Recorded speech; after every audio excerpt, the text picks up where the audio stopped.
Hi again, everyone. Angie Gerard with Angie Home Loans and Nexa Lending. And last week we covered the basic home loan process from application to closing. This week I thought we could cover the things that the lender is kind of focusing on in the background when determining your credit worthiness for the loan. The biggest thing that lenders are assessing is your potential risk, red flags, possible fraud. And let's face it, you're essentially asking someone that doesn't know you at all to loan you hundreds of thousands of dollars, which is a pretty big deal. So when they look over your application and overall financial picture, they're looking to verify everything that you're claiming and to root out any possible issues.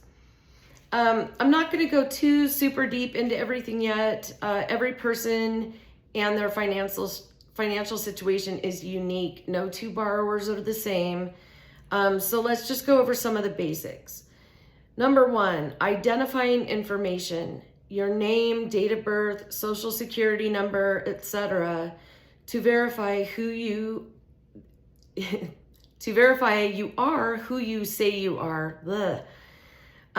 What are they looking for? Does your name, social security number, and date of birth match your ID, your tax records, pay stubs, credit records, etc.? A 2-year address history. Your address for the last 2 years, even if you've moved frequently. Again, this is to verify you are who you say you are and that there aren't any red flags that need to be addressed. What they're looking for, does the address history that you enter match your public records? So if you've moved a few times, do the addresses on your pay stubs and other public information match your address history? They will also look at your previous housing payment history. Did you pay on time? Was it an amount close to what you will pay on this new property, etc.? Number 3, a 2-year employment history. Where you've worked for the past 2 years, even if that's bounced around and changed a bit. It just needs to make sense. What they're looking for, have you worked consistently in the past 2 years? Were there any gaps? Did you change occupations or jobs? And it's okay if there are gaps or changes as long as they make sense. For example, if you change jobs because you moved to a different town, or maybe you were offered better wages at a new employer. Number 4, a 2-year income history. This would be your pay stubs, W-2s, tax returns, award letters, etc. Whatever you're using as your income to qualify for this loan. What are they looking for on this? Is your income consistent? Do you receive regular overtime or bonuses? Is your income likely to continue? Has your income decreased? And some of these things are perfectly acceptable. Like I said, it just has to make sense. So for example, if you've moved jobs and now your income is slightly lower, but you did this because they offer more benefits, then we might be able to make that work. They're looking to predict your income moving forward. Number 5, debt. This is your monthly obligation to debt, such as car loans, credit cards, home loans, child support, etc. Not your monthly service charges for utilities, insurance, phone bills.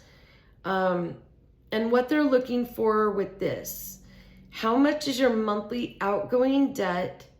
Are you paying regularly? And how much of a mortgage payment can you afford and stay within the max debt to income ratios? Quick note, debt to income ratio is your debt, including the proposed new mortgage payment, divided by your gross income. Every loan program has its max debt to income ratios that it allows.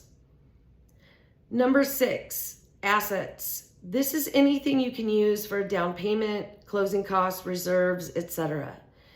And so what the lenders are looking for here, they want to see that you have the cash to close, Where did the funds come from? Does it make sense? A red flag here might be a large deposit in your bank account that doesn't really add up. Is this, possibly a loan? Would they need to then include those payments into the debt to income ratio? Is it a gift from a family member or friend?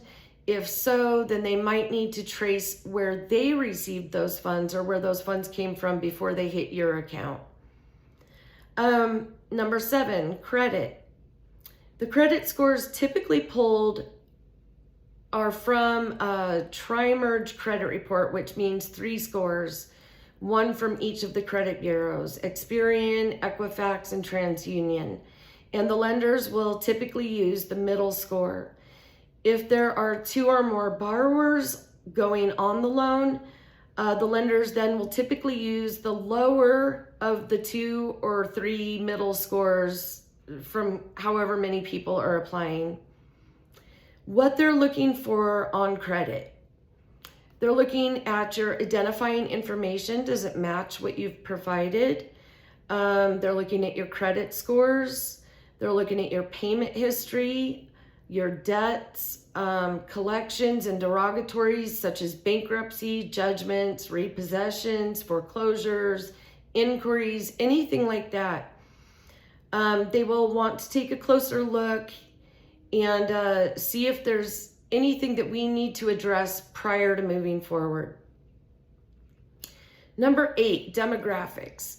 This is not a determining factor in whether you get approved or denied for a loan, but I wanted to cover it here because I get asked a lot about this. Why does the lender need to know this information? So the demographic information gathered by us when you complete a loan application is actually used to protect you, the consumer, not the lender. As a mortgage lender, we are strictly monitored for any type of abuse or discrimination, and this information is used to be sure that we are not picking and choosing to approve only certain classes of applicants. So to summarize, the lender doesn't know you at all. They are trying to paint a picture of who you are and the risk that you might pose by putting the financial pieces together. It's not personal. It's protection against default for them and for you. If you'd like to learn more, please feel free to reach out or hit that follow button so you don't miss any mortgage and credit tips. Also, guys, if you have any questions or topics that you'd like me to cover, throw those in the comments or email me, and I'll do my best to try to, answer those and cover any content that you'd like me to cover. Again, thanks for watching, and I hope you guys have a great day, and see you next time. Bye.